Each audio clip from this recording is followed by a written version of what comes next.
C'est-à-dire qu'il y a des Noirs, ils ont inséré dans leur esprit, il faut que tu meurs vite. Et c'est là, après, on va te célébrer. Hello la famille, écoutez ça. Je suis d'une génération où on ne vient pas dire à l'Afrique ce qu'elle doit faire, quelles sont les règles de l'état de droit, mais où partout on encouragera celles et ceux qui en Afrique veulent prendre leurs responsabilités, veulent faire souffler le vent de la liberté et de l'émancipation comme vous l'avez fait ici. Quand nous disons qu'Emmanuel Macron est l'un des pires présidents que la 5e République n'a jamais eu, ce n'est pas tant qu'on s'acharne sur la personne. Non, pas du tout. Nous ne sommes pas sur un combat de personne ou de pays, mais un combat idéologique. Oui, c'est l'un des pires présidents que la France n'a jamais eu. En réalité, ceci, au vu de ses actions, mais surtout du contenu de son discours à chaque fois qu'il se prononce, qui sont souvent remplis d'hypocrisie et d'incohérence. Rappelez-vous, le 28 novembre 2017, il est en Afrique, plus précisément au Burkina Faso, à Ouaga, pour présenter sa politique africaine. Devant des milliers d'étudiants à l'université, il se prononce en tenant des mots plutôt élogieux vers l'Afrique. Et on se dit, enfin, voilà quelqu'un qui, les idées convergent vers les aspirations du peuple africain. Cet avenir que vous osez inventer, vous l'avez reconnu, c'est une formule de Thomas Sankara, à qui je souhaite solennellement rendre hommage.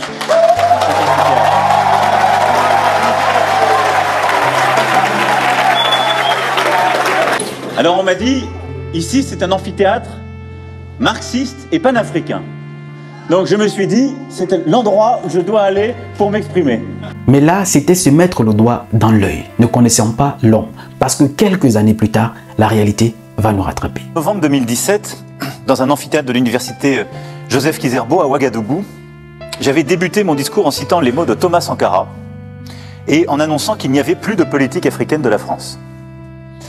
Ces mots sont toujours d'actualité. D'après Emmanuel Macron, c'est toujours d'actualité. De qui se moque-t-on? Triste quand même est de constater que malgré la succession des différents présidents à l'Élysée, la politique, le discours, le regard sur l'Afrique reste le même et qui ne peut se résumer qu'à l'arrogance, mépris, hypocrisie, chantage, condescendance, mépris, incohérence ou hypocrisie. Comment peut-on se vanter de faire partie de cette génération qui loue le courage de Nelson Mandela? Je suis d'une génération dont l'un des plus beaux souvenirs politiques est la victoire de Nelson Mandela et son combat contre l'apartheid, chassé par une solidarité panafricaine allant de Alger à Rabat, de Luanda à Conakry. C'est cela, l'histoire de notre génération. Rappelons qu'on lui a perdu 27 ans de sa vie parce qu'il luttait tout simplement contre l'apartheid. Comment peut-on se vanter de faire partie de cette génération et de militer pour un monde qui aspire à sa liberté et surtout d'un monde équitable et plus juste? Mais de l'autre côté, menacer, opprimer, sanctionner ceux qui veulent renouer avec ces vertus panafricanistes afin de redonner une autre orientation à leur État, tels que le colonel Assimi Goïta, le capitaine Ibrahim Traoré, le général Abdourahmane Tiani, dont nous savons tous avec leur peuple, sont passés par toute forme de sanctions et de souffrances, tout simplement pour avoir osé couper le cordon ombilical avec la France de Macron, qu'il disait autrefois accompagner ces peuples-là qui aspiraient à leur liberté. Partout, on encouragera celles et ceux qui en Afrique veulent prendre leurs responsabilités, veulent faire souffler le vent de la liberté et de l'émancipation comme vous l'avez fait ici. Gros mensonge, grosse hypocrisie, grosse incohérence. Parce que quelques années plus tard, le temps nous a prouvé en réalité qui était Emmanuel Macron. Voici le discours qu'il tenait sur les autorités du Niger à partir du moment où ils avaient décidé de prendre leur destin en main. Comme autrefois dans son discours à Ouagadougou, il félicitait les Burkinabés pour s'être révoltés contre Blaise Compaoré, qui d'après eux n'était plus au service du Burkina Faso. Et c'est la même chose que le peuple, accompagné des nouveaux dirigeants du Niger, se sont révoltés contre Mohamed Bazoum. Nous ne reconnaissons aucune légitimité aux déclarations des putschistes, puisque le président Bazoum n'a pas renoncé à son pouvoir. Et donc, si nous redéployons quoi que ce soit, je ne le ferai qu'à la demande du président Bazoum et en coordination avec lui. Pas avec des responsables qui aujourd'hui prennent en otage un président. Et ça, je pèse mes mots. Oui, la France a toujours regardé l'Afrique comme étant leur propriété. Choisi ses partenaires, choisi les dirigeants les plus dociles qui lui étaient acquis. Et ceux qui tentaient de le résister étaient réduits au silence, au froidement éliminés. Pour illustration, les derniers panafricains encore à la tête de l'État se sont vus tout simplement balayés.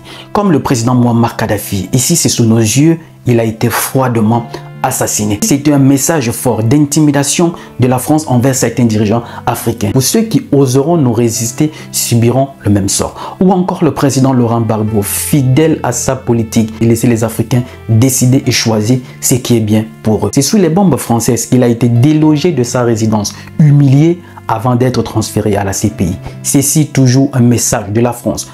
Pour les dirigeants africains, celui qui va oser nous défier subira le même sort. Et ceci, c'était les derniers présidents panafricains qu'on avait encore à la tête des États. Après eux, la France faisait de l'Afrique ce qu'elle voulait jusqu'à ce qu'arrive récemment à la tête de ces différents États au Mali, au Burkina ou encore au Niger, ces présidents forts, courageux qui ont décidé de mettre en risque leur vie afin de s'opposer à la France. Et pour ne pas les voir subir le même sort que ceux qui par le passé eux aussi se sont levés, tels que Thomas Sankara, Patrice Lumumba, Kwame Nkrumah, mais réduits au silence ou froidement éliminés, la jeunesse africaine a un rôle fondamental à jouer, d'être tous derrière ses leaders, mais surtout de ne pas céder au chantage et à la propagande occidentale qui n'a pour but que de nous diviser ou encore s'aimer la confusion dans nos esprits afin de nous retourner contre nos leaders qui n'ont pour seul but que de redonner la grandeur à l'Afrique.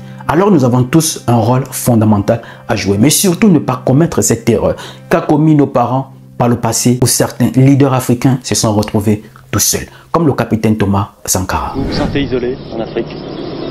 Mal compris en tout cas. Mal compris, mal aimé? Mal aimé.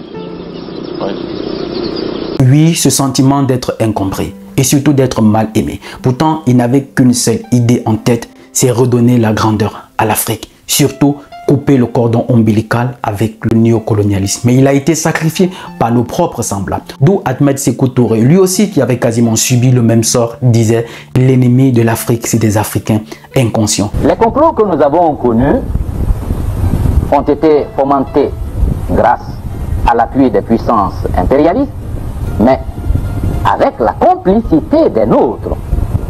C'est ce qui me fait souvent dire, et tel que dans le discours du 1er mai dernier, que les véritables ennemis de l'Afrique sont des Africains inconscients.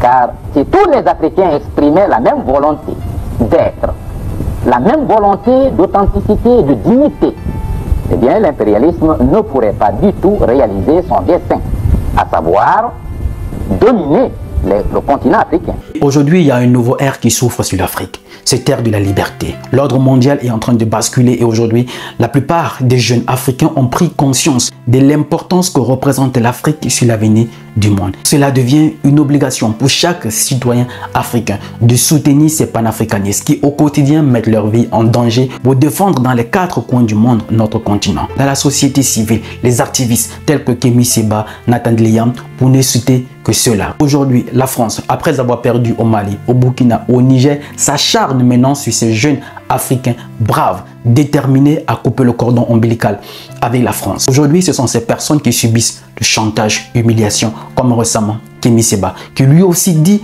a connu beaucoup plus de torts en Afrique qu'en Occident. Je suis surveillé par les services de renseignement extérieurs français, partout où je vais. Je suis surveillé, on a été cité par la CIA comme... pas par la CIA, par le secrétariat d'État américain, qui est l'équivalent du ministère des Affaires étrangères américain, moi et ma sœur Nathalie Yamb, comme étant les figures du sentiment anti-occidental en Afrique aujourd'hui, les figures principales. Donc on a été ciblé par eux. Et je subis une répression, une surveillance qui dépasse l'entendement. Moi, je suis né pour ça.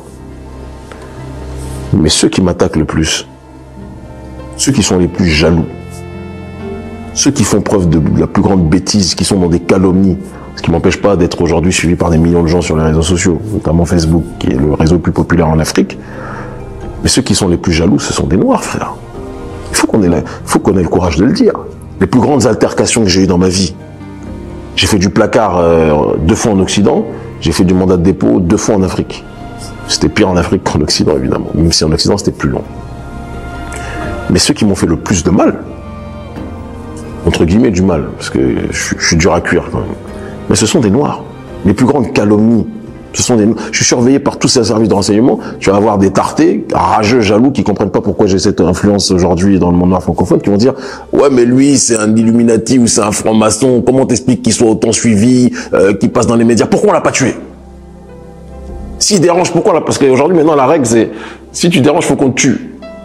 C'est-à-dire qu'il y a des Noirs, ils ont inséré dans leur esprit, il faut que tu meurs vite. Et c'est là, après, on va te célébrer. Alors, il est important, c'est une obligation pour chaque Africain de soutenir nos leaders si jamais nous ne voulons pas qu'ils subissent le même sort qu'a subi le colonel Muammar Kadhafi, Laurent Gbagbo, Thomas Sankara, Kwame Nkrumah, Patrice Lumumba sous nos yeux, et nous allons continuer à rester dans cette position de dominer. Chacun de nous a son rôle à jouer. Et prouver à l'Occident qu'ils le veulent ou pas, ils vont nous respecter. Mais ceci ne peut y avoir de sens et de poids que si chaque Africain apporte sa pierre à l'édifice, mais surtout ne cède pas au chantage et à la propagande occidentale. Vous avez suivi ici toutes les incohérences, mais surtout l'hypocrisie dans les discours d'Emmanuel Macron, qui est contraire aux actions qu'il a toujours posées jusqu'ici. Alors, à nous de comprendre simplement, ils ne sont pas là pour nous aider, mais davantage nous détruire. Chacun a son rôle à jouer. Alors dites-moi ce que vous en pensez en commentaire, la famille. Il n'est jamais trop tard pour arracher sa liberté. Oui, il n'est jamais trop tard pour recommencer. Parce que le rêve n'a pas de date d'expiration. Qu'ils le veulent ou pas, ils vont nous respecter. Mais ceci, si jamais tu apportes ta pierre à l'édifice. Salut!